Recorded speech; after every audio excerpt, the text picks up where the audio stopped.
Hey, what's going on, people? I'm back at it again, man. Just talking about this upcoming season.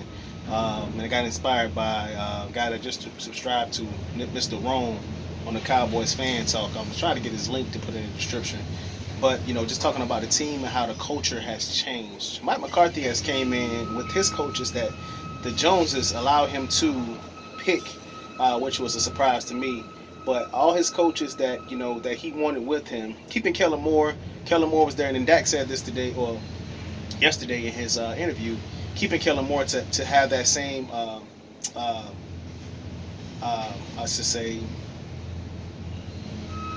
language language on the field. And I think that was something that the team itself can really feed off of. The offense can feed off of. They have the same language and they know that there's different plays. And I think Mike McCarthy is going to put his feel on it as well. Even having Kellen Moore as the offensive coordinator and calling the plays, I still think it's going to be some tweaks to it. But with Mr. Rome was talking about on his channel, it's a different feel to this team. And you know, I myself feel as though this is one of the better teams that we had since the '90s.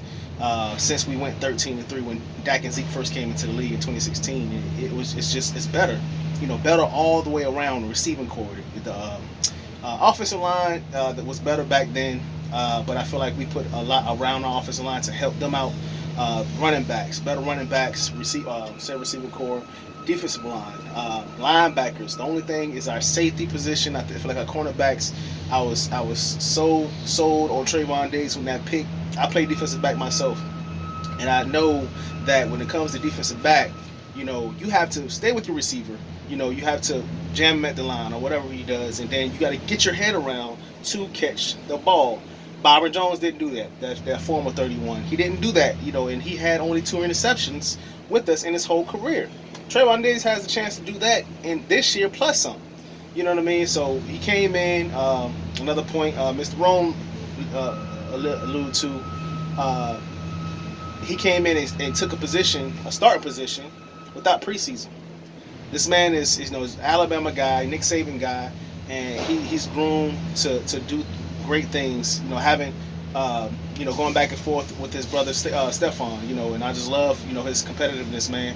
So I think that's going to be a great pick for us. The front seven is going to help our back end. If we don't go get Earl Thomas, which I wish we would go get him, but if we don't go get him, we'll have to make do with what we have.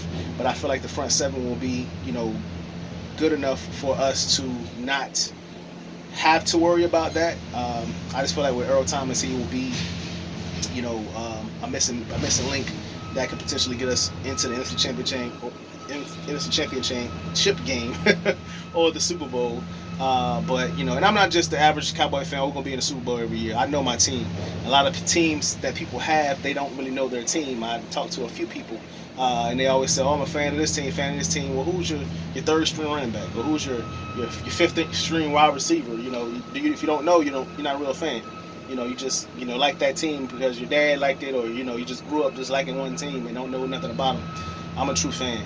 You know what I'm saying? So it's a culture change. I love what McCarthy's doing from top to bottom, from the morning practices to him giving his morning press conference. The changing of the red jersey, I think I talked about that in my last video. Everything that he's bringing to the table is just something that is going to just be so great for our team. And, got 10 days left, man. 10 days left until we play the Rams. And they're going to be in for a rude awakening. So I'll talk to y'all in the next video, man. Let's get ready for the season, and I'll holler at you. Two fingers.